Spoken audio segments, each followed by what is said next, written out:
berada siang ini di tempat yang bisa disaksikan sendiri, alam terbuka. Saya sedang berada di Lombok Utara bersama sahabat saya, Mbak Nursida. Halo. Assalamualaikum. Waalaikumsalam. Ya, ini kenal Mbak Ida ini udah cukup lama.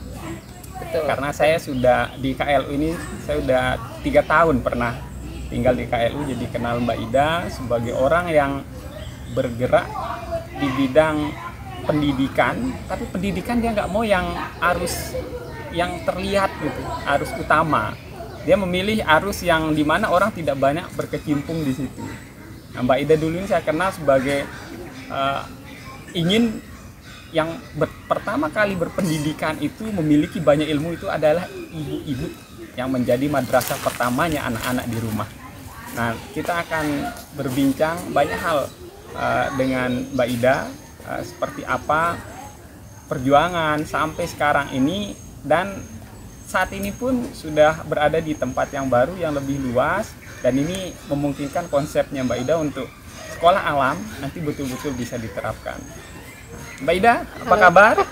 Kabar baik, Bang. Alhamdulillah. Alhamdulillah di tengah pandemi masih bisa beraktivitas. Alhamdulillah, Ya. tetap harus disyukuri. Betul. Apapun keadaannya. Ya, nah siang ini Mbak Ida kita ingin berbicara seperti apa awalnya dulu Mbak Ida mengembangkan, awalnya kan dulu klub baca perempuan ya. Ya, Tetap mungkin sampai saat ini Klub Baca Perempuan. tetap ya. Iya. Oke. Nah, seperti apa pengembangannya sampai saat ini Mbak Ida? Oke. Yang jelas Klub Baca Perempuan hadir itu tahun 2000, medio 2006-2007. Itu dimulai saat saya pertama kali bersepakat menikah dengan suami, membangun rumah tangga. Saya sudah bilang sebelumnya sama beliau bahwa impian saya itu nggak banyak. Saya ingin punya taman baca yang bisa diakses oleh siapa-siapa, karena memang saya suka membaca. Dan pengalaman masa kecil, susahnya kita mendapatkan buku itu membuat menjadi dendam yang positif untuk saya, bahwa saya ingin anak-anak memperoleh akses yang luas terhadap buku, pun juga para ibu ya. Betul. Nah, kemudian 2008 kami bersama suami hijrah dari Lombok Timur ke sini. Kita memulai di sini dan sampai sekarang, alhamdulillah. Dan kenapa kita menyasarnya pertama di perempuan? Karena memang seperti kata Mas Yusron tadi, bahwa ibu itu madrasah ya, madrasah pertama, ensiklopedia terpercaya yang harusnya bisa menjadi kamus berjalan buat anak-anak. Anak-anak lahir itu kan dengan tanda tanya besar tentang dirinya, tentang alam semesta. Nah, kalau apapun yang dijawab oleh ibunya, maka itu yang akan dia yakini sebagai kebenaran jawabannya. Kalau ibunya tidak cerdas, maka akan seperti apa nasib generasi ke depan. Itu yang mendasari kami pertama. Dan kemudian kita tidak bisa menutup mata bahwa perempuan, terutama kaum ibu, itu di daerah kita, tidak hanya di Lombok, tidak hanya di Indonesia secara umumnya, itu masih menjadi kaum kedua yang bisa mengakses pendidikan setelah laki-laki. Kalau dalam keluarga ada pilihan harus memilih anak laki-laki atau anak perempuan yang bersekolah, maka anak laki-laki yang punya kans lebih besar itu. Masih bisa kita temukan. Masih. Nah, itu yang kemudian membuat kami berpikir bahwa oke, akses mungkin masih terbatas, tetapi kita harus punya ruang-ruang yang digerakkan bersama, bahwa di rumah itu juga menjadi sekolah gitu. Bahwa orang tua bersama anak itu punya kesempatan yang sama untuk saling belajar setiap hari. Belajar tentang apa saja, belajar menjadi orang tua, belajar menjadi anak, belajar bermitra. Itu yang kami coba kemudian. Betul. Ya, melihat perkembangan dari klub baca ini, perhatian bahkan sampai tingkat nasional. Alhamdulillah, Allah saja yang menggerakkan. Iya. Allah saja. Betul. Apa Mbak Ida ini agar orang-orang di luar mungkin bisa ya semua kita harus belajar gitu. Kita tidak bisa berhenti belajar. Nah, memang khususnya di NTB ya, kita melihat ini memang literasi kita, budaya literasi memang ini sangat minim gitu. Iya. Alhamdulillah, kalau dibilang baca perempuan sekarang punya ruang dengar yang cukup luas, punya jejaring yang alhamdulillah kami Iya. syukuri sekali terpelihara sampai saat ini. Entah itu dengan kawan-kawan bersama pegiat literasi, dengan pemerintah baik daerah maupun pusat, itu tentu saja bukan karena saya sendiri, Betul. tapi ada banyak kawan-kawan di belakang layar tuh yang bergerak, yang terlihat maupun tidak, itu sangat banyak yang membantu, amat sangat banyak. Rekan media pun, kawan-kawan media pun punya peran yang besar untuk mensiarkan apa yang kita ingin siarkan selama ini. Dan betul bahwa kenapa kami mengambil ketetapan hati untuk bergerak di bidang literasi, karena memang ini kerja bukan sehari dua hari, dan ini menjadi panjang dan menjadi pintu masuk dari penyelesaian berbagai macam permasalahan sosial, saya rasa. Karena kalau orang sudah membaca, orang sudah membekali dirinya dengan ilmu, saya rasa itu menjadi pintu masuk untuk hidup yang lebih baik ya. Betul. Orang ingin bermanfaat untuk dirinya dan orang lain, saya rasa juga itu salah satu langkah. Dan Mbak Ida memang mengambil jalan yang tidak biasa. Menurut saya pribadi yang sudah lama tahu tentang Mbak Ida, memang ya buku. Jadi bagaimana memperkenalkan, kalau lokal kita kan di sini ada Brugak ya. Brugak sebagai tempat kumpul berbicara tentang semua hal. Semua hal di Brugak itu bisa selesai sebenarnya. Betul. Ya, konflik apapun. Apa saja. Iya, asal ada kita kumpul di Brugak, ada kopi, ada kacang, ternyata. Nah, mungkin ini satu hal yang baik yang bisa saya lihat, bahwa selain menghadirkan kopi, menghadirkan kacang dan yang lain-lain itu, ternyata Mbak Ida ini menghadirkan buku di situ gitu. Ya memang harus ada strategi ya. Betul, dan betul kata Mas Yusuf bahwa Brugak punya posisi yang sentral dalam kehidupan masyarakat Sasak.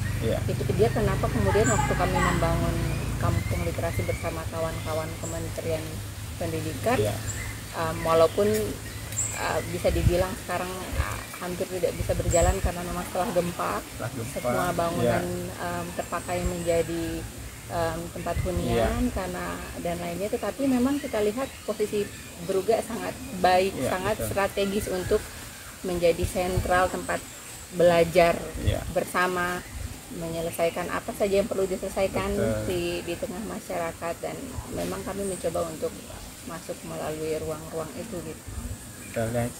Jadi sangat tidak biasa gitu. Nah, kemudian gerakan-gerakan ini yang pada akhirnya membangun solidaritas kita di Indonesia ya.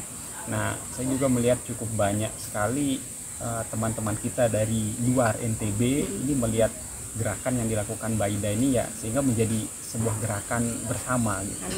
Gerakan bersama ini mengundang perhatian yang tidak sedikit menurut saya, bahkan Bang Andi Noya pun memberi perhatian khusus terhadap apa yang sudah Mbak Ida lakukan, karena Bang Andi Noya juga kan termasuk duta literasi, duta buku. Nah ini Mbak Ida melihat apa ya, ikatan batin bersama teman-teman di luar daerah ini bagaimana? Luar biasa. Terkait dengan Bang Andi dan Kick Andy on Location, saya juga ingin cerita. Ini yang saya bilang bahwa ada peran orang-orang di belakang layar yang luar biasa, dan memang kami harus mengakui bahwa kehadiran pertama di Kompas dan itu pun karena salah satu kawan baik, Mbak Nani Muntohia, yang beliau adalah guru saya, yang membuat saya bertekad.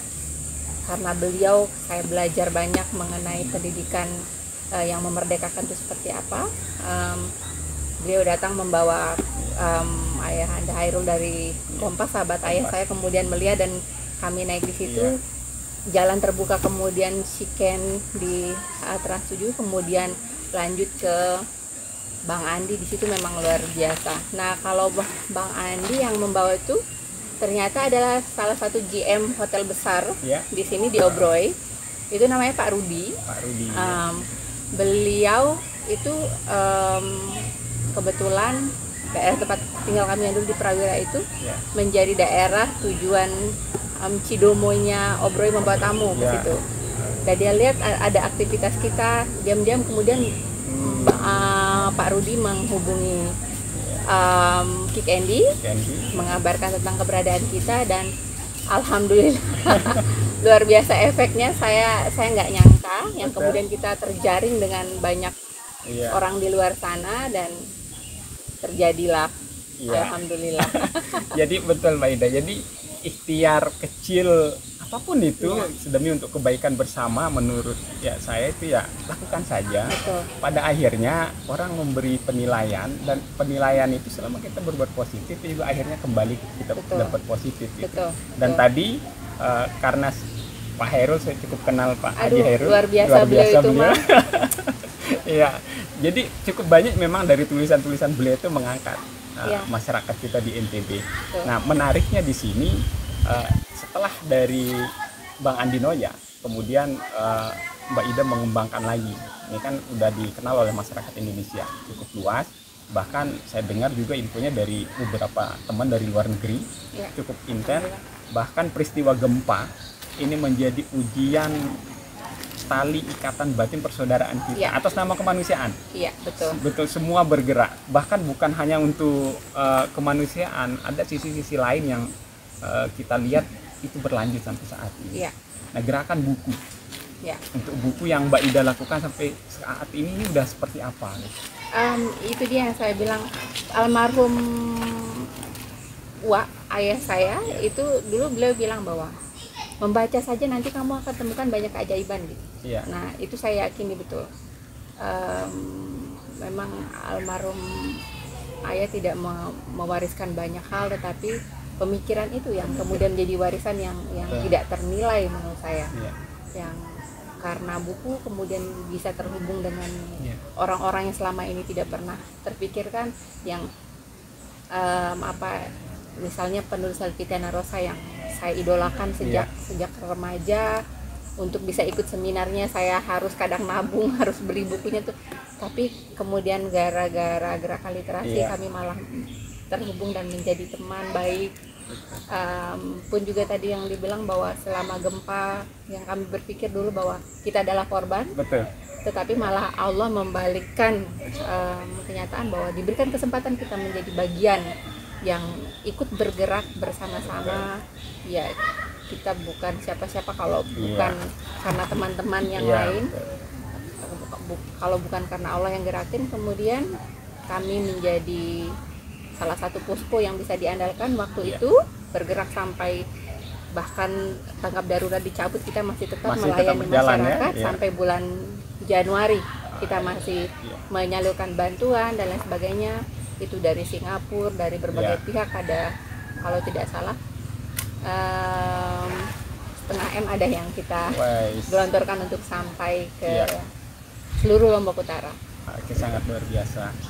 Oke, berikutnya Mbak Ida, ini ada satu konsep yang ingin saya ketahui, ini konsep pendidikan. Pendidikan di mana kita tahu bersama bahwa anak-anak itu sebenarnya merdeka. Merdeka menentukan apa yang dia minati, apa yang dia pelajari, seperti apa dia menggapai cita-citanya ke depan. Nah, ada sekolah formal yang dia harus belajar sesuai dengan sistem yang dibangun oleh negara kita. Nah, di sini ingin dibangun merdeka. Merdeka dalam betul-betul anak-anak gitu. Apa mau saya mau jadi apa di situ. Nah, sekolah alam seperti apa Mbak Ida kembangkan yang ada di Lombok Utara ini? Karena bahkan sekolah kami tidak berspanduk istilahnya, karena kita berpikir anak-anak merdeka saja, bahwa ini buku wajib yang anak-anak harus baca. Salah satunya bahwa Tutut Chan. Di lingkungan kita ada banyak anak-anak seperti Tutut Chan ini yang kadang seling salah mengerti oleh orang tuanya, oleh masyarakat, bahwa dia anak nakal, dia anak yang tidak cerdas, dia anak yang kedepannya tidak punya masa depan baik karena tidak pandai matematika, tidak pandai biologi. Padahal kan semua anak-anak unik. Kalau kita dorong mereka untuk menggali potensi apa yang dia miliki, kita berikan dia kepercayaan diri untuk mengembangkan apa yang ada di dia, saya rasa semua anak bisa menjadi. Nah, ini yang kami coba konsepnya di sini, bahwa anak-anak setiap saat cita-cita bisa berubah. Misalnya anak-anak sekarang bilang aku ingin jadi pilot, besok aku ingin jadi mata-mata, besok aku ingin jadi apa? Tergantung. Betul. Kita hanya menjadi selokan, menjadi saluran untuk membersamai anak-anak. Ayo, kamu mau jadi apa? Asal itu baik buatmu, buat orang lain, tidak keluar dari norma-norma, kamu bisa gitu. Jadi kami di sini sudah mulai sejak kecil melihat anak-anak, oh yang ini ada kecenderungan akan menjadi pengusaha, yang ini sudah bisa dibilang dia akan menjadi ilustrator nanti, dan lain-lain. Nah, anak-anak yang tergabung di sini memang sudah dari awal kita berikan mereka kepercayaan. Ada yang memang sudah pegang, misalnya sekarang kita punya HBP TV yang sesuai dengan minatnya ada di situ, yang jadi presenter ya silahkan, yang kemudian videografer ya silahkan, pun juga yang kami sekarang sedang membuka lahan kebun pangan bersama rumah kita rencananya insya Allah dengan anak-anak. Nah, itu siapa yang punya minat di situ ya silahkan. Jadi konsepnya di sini betul-betul merdeka ya. Anak-anak yang di sini sepulang mereka sekolah ya. Ya, jadi anak-anak sepulang sekolah mereka ke sini bisa menjadi diri mereka sendiri intinya. Betul-betul, apalagi nih lingkungannya nih yang menurut saya asik sekali. Tempat mereka itu betul-betul bisa berekspresi sesuai keinginan mereka. Nah, ini kemudian kita banyak berharap kepada tentunya pemegang kebijakan Mbak Ida ke depan ya, semoga tempat-tempat seperti ini banyak dikembangkan. Nah, jika ini sudah banyak dikembangkan, tentu kita berharap pendidikan yang merdeka. Amin. Ya, itu bisa digapai di Indonesia gitu. Ya mungkin Mbak Ida, ini pesan untuk kalau kita melihat memang nih, karena saya juga mengajar di perguruan tinggi, memang budaya digital ya kita sudah terdisrupsi juga rupanya gitu, sehingga sekarang ini buku fisik ya yang ini sudah banyak melebur ya menjadi file. Nah, menjadi file sekarang ini sudah hampir kita katakan dulu mahasiswa yang rajin itu atau siswa yang rajin itu ada tas, ada buku, ada isinya. Ada cirinya anak-anak kutu buku itu ya. Jadi anak-anak kutu buku itu memang selalu membawa. Tapi sekarang kita ya cukup dengan membawa smartphone, semuanya sudah tersedia di situ. Apa pandangan Mbak Ida agar remaja ini tidak ikut tergerus? Artinya boleh minat baca itu ya nggak ada masalah, bawa ke dunia yang lain. Seperti apa Mbak Ida? Kalau kami di sini berusaha meyakini anak-anak bahwa kalian hidup pada era yang sangat terbuka, beruntung, kemudian dengan satu jari bisa berkelana kemana-mana. Tetapi ingat bahwa keberadaan buku fisik sangat penting. Sebelum, kenapa kemudian banyak sekali kegaduhan, banyak sekali terjadi hoax dan lain sebagainya, ada yang putus pada mata rantai perjalanan literasi kita. Ketika kita belum selesai dengan buku fisik, anak-anak sudah mengenal media sosial dan sebagainya, dan apa yang ada di sana semua dipercaya bahwa semua boleh gitu. Nah, ini yang kemudian kami coba untuk mendorong anak-anak, kalian harus selesai dulu, harus cinta dulu dengan membaca buku fisik, baru kemudian nanti lanjut bacaan yang digital itu silahkan gitu. Jadi ini menarik. Saya yakin semua orang tua merasakan bahwa cinta membaca yang dulu ya kita harus bawa bukunya dengan ya memang cukup menarik hal-hal seperti itu. Namun di budaya digital sekarang ini sudah bergeser. Pergeseran ini tentu kita tidak berharap juga menggeser budaya literasi atau kemauan minimal ya membaca sesuatu yang utuh, tidak ya memang betul tidak parsial. Jadi bab itu diyakini sebagai satu bab, diyakini sebagai keseluruhan isi buku itu. Bahwa bumi ini satu-satu, tidak ada di alam semesta ini kok ada cuman ada bumi doang, nggak ada yang lain. Betul. Nah, jadi sangat kecil. Nah, jika gerakan-gerakan seperti ini yang tidak mendapat tempat di tengah masyarakat kita ya, kita tidak tahu ke depan seperti apa. Tapi tentu tidak bisa berputus asa. Semua gerakan sekecil apapun bisa kita lakukan. Nah, minimal memanfaatkan multimedia yang sekarang dengan mendidik anak-anak dengan sesuai keinginannya, mungkin hal-hal kecil seperti itu udah mulai bisa kita terapkan. Nah, Mbak Ida, dewasa ini melihat perkembangan teknologi yang sudah tadi kita bahas juga, apa potret NTB atau Lombok saja terkait dengan budaya literasi yang ada sekarang? Beberapa tahun belakangan saya berbahagia sekali karena melihat kalau dulu di zaman kami baru pertama-tama bawa buku sana kemari, bahkan ada pejabat yang menyebutkan kata literasi saja salah. Iya. Tapi sekarang alhamdulillah itu menjadi kata-kata yang seksi. Iya. Sudah bermunculan banyak organisasi baik yang dilembagakan, baik itu dalam bentuk komunitas yang Bukalapak atau apa segala macam, itu saya rasa sangat menggembirakan. Keberadaan kawan-kawan yang bergerak ini harus diapresiasi, karena kerja literasi, sekali lagi saya bilang, ini kerja yang nggak gampang, nggak seperti kita bangun gedung dalam yang kita bisa lihat bahwa dalam 1 bulan jangka waktunya bisa terlihat bangunannya. Ini adalah kerja-kerja yang mungkin hasilnya bisa terlihat 15-20 tahun atau entah berapa tahun ke depan. Dan tergantung keberhasilan kita bagaimana meyakinkan masyarakat akan pentingnya membaca dan menulis itu sendiri. Ini fondasi ya.